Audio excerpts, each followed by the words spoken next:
বন অধিদপ্তরে বিশাল একটি নিয়োগ বিজ্ঞপ্তি প্রকাশিত হয়েছে। যারা বিভিন্ন সময় জানতে চেয়েছিলেন যে ভাইয়া বন অধিদপ্তরে কবে নিয়োগ বিজ্ঞপ্তি প্রকাশ করা হবে, নিয়োগ বিজ্ঞপ্তি কিন্তু প্রকাশ করা হয়েছে। বিস্তারিত জেনে আবেদন করবেন, নাহলে ভুল থাকতে পারে। আশা করব শুরু থেকে শেষ পর্যন্ত আমার সাথে থাকবেন। প্রিয় ভিউয়ার্স, তো চলুন জেনে আসি বিস্তারিত। বন অধিদপ্তরে রাজস্ব খাতভুক্ত ফরেস্টারের শূন্য পদে নিয়োগটি প্রদান করা হবে। পদের নাম হচ্ছে ফরেস্টার, পদের সংখ্যা হচ্ছে 78টি, বেতন স্কেল হচ্ছে ৯,৭০০ টাকা থেকে ২৩,৪৯০ টাকা, বেতন গ্রেড হচ্ছে 14। শিক্ষাগত যোগ্যতা চাওয়া হয়েছে কোন স্বীকৃত বোর্ড থেকে ডিপ্লোমা ইন ফরেস্ট্রি, উচ্চতা ১৬৩ সেন্টিমিটার এবং বুকের মাপ ৭৬ সেন্টিমিটার। এই পদটিতে ফরিদপুর, গোপালগঞ্জ, শরীয়তপুর, খাগড়াছড়ি, রাঙ্গামাটি, খুলনা, নড়াইল, বরিশাল, ঝালকাঠি, পিরোজপুর, পটুয়াখালী জেলার প্রার্থীদের আবেদন করার প্রয়োজন নেই। তবে এতিম ও শারীরিক প্রতিবন্ধী কোঠায় সকল জেলার প্রার্থীরা আবেদন করতে পারবেন। নিয়োগ সংক্রান্ত শর্তাবলীতে বলা হয়েছে, বিজ্ঞপ্তি জারির তারিখে আবেদনকারী বয়স সর্বনিম্ন 18, সর্বোচ্চ 30 বছরের মধ্যে হতে হবে। তবে মুক্তিযোদ্ধা, শহীদ মুক্তিযোদ্ধাদের পুত্রকন্যা, শারীরিক প্রতিবন্ধীদের ক্ষেত্রে 32 বছর পর্যন্ত শিথিলযোগ্য। মুক্তিযোদ্ধা, শহীদ মুক্তিযোদ্ধাদের পুত্রকন্যাদের ক্ষেত্রে অর্থাৎ নাতি নাতনিদের ক্ষেত্রে বয়স সীমা হবে 30 বছর। কোন সরকারি, আধা সরকারি, স্বায়ত্তশাসিত সংস্থায় কর্মরত প্রার্থীকে যথাযথ কর্তৃপক্ষের মাধ্যমে আবেদন করতে হবে।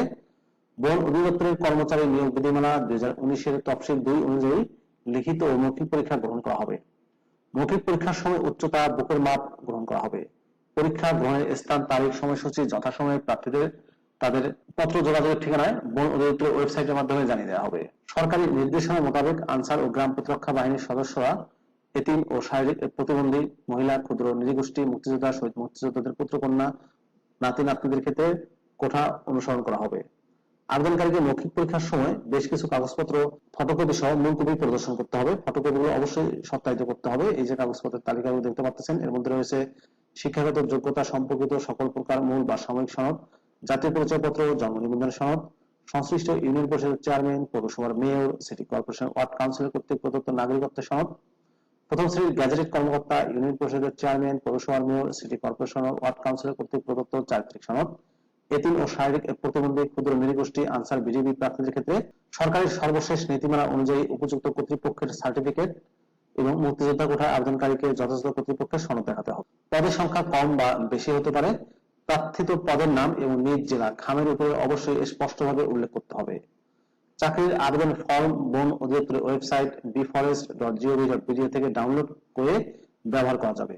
চাকরির আবেদন ফর্ম যথাযথভাবে পূরণ করে প্রধান বন সংরক্ষক, বন অধিদপ্তর, বন ভবন, আগারগাঁও, শেরেবাংলানগর, ঢাকা 1207 এর ঠিকানায় আগামী 30 মে 2024 তারিখ অফিস চলাকালীন সময় পর্যন্ত ডাকযোগে পৌঁছাতে হবে, অথবা বন ভবন, আগারগাঁও, ঢাকার 2য় তলায় লেভেল 1 এর রক্ষিত বাক্সে সরাসরি দেওয়া যাবে।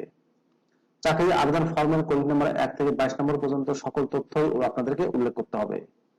চাকরির আবেদন ফর্মের সাথে প্রথম শ্রেণীর গ্যাজেটেড কর্মকর্তা কর্তৃক সত্যায়িত প্রার্থীর সকল প্রকার শিক্ষাগত যোগ্যতার অনুলিপি, জাতীয় পরিচয়পত্র, জন্ম নিবন্ধন সনদের অনুলিপি, সংশ্লিষ্ট ইউনিয়ন পরিষদের চেয়ারম্যান, পৌরসভার মেয়র, সিটি কর্পোরেশনের ওয়ার্ড কাউন্সিলর কর্তৃক প্রদত্ত নাগরিকত্বের সনদ, কোটা সংক্রান্ত সনদ যদি থাকে সকল সনদপত্রের অনুলিপি এবং সদ্য তোলা পাসপোর্ট সাইজের 2 কপি ছবি দাখিল করতে হবে। নির্ধারিত আবেদন ফর্মে স্বাক্ষরে স্থানীয় প্রার্থীকে স্বহস্তে স্পষ্ট করে মোটা কালিতে বল পেনে স্বাক্ষর করতে হবে। প্রার্থীদের পরীক্ষার ফি বাবদ সহকারী প্রধান বন সংরক্ষক, অর্থ, বাজেট, সাধারণ নির্দেশনা ইউনিট, বন ভবন, আগারগাঁও, ঢাকা অনুকূলে 200 টাকার ব্যাংক ড্রাফট বা pay order, treasury, sub treasury, Bangladesh bank, Sonali ব্যাংকের জমাকৃত 200 টাকার চালানের মূল কপি আবেদন ফর্মের সাথে জমা দিতে হবে। প্রার্থীকে তার পত্র যোগাযোগের ঠিকানা লিখিত 15 টাকার ডাক টিকিট সহ 5x10 সাইজের একটি ফেরত খাম আবেদনপত্রের সাথে সংযুক্ত করতে হবে। মোহাম্মদ তৌফিকুল ইসলাম, সহকারী প্রধান বন সংরক্ষক, সংস্থাপন ইউনিট ও সদস্য সচিব, বিভাগীয় নির্বাচন কমিটি। প্রিয় চাকরিপ্রার্থী ভাই ও বোনেরা, এই নিয়োগ বিজ্ঞপ্তি কিন্তু প্রকাশ করা হয়েছে আজকের দৈনিক ইত্তেফাক পত্রিকায়। প্রিয় চাকরিপ্রার্থী ভাই বোনেরা, এই ছিল বন অধিদপ্তরের নিয়োগ বিজ্ঞপ্তির বিস্তারিত তথ্য। সম্পূর্ণ বিনা অভিজ্ঞতায় 78 জনকে নিয়োগ দিচ্ছে ফরেস্টার পদে। ভিডিওটি আপনাদের কেমন লাগলো অবশ্যই কমেন্ট করে জানাবেন। ভালো থাকবেন সবাই, আল্লাহ হাফেজ।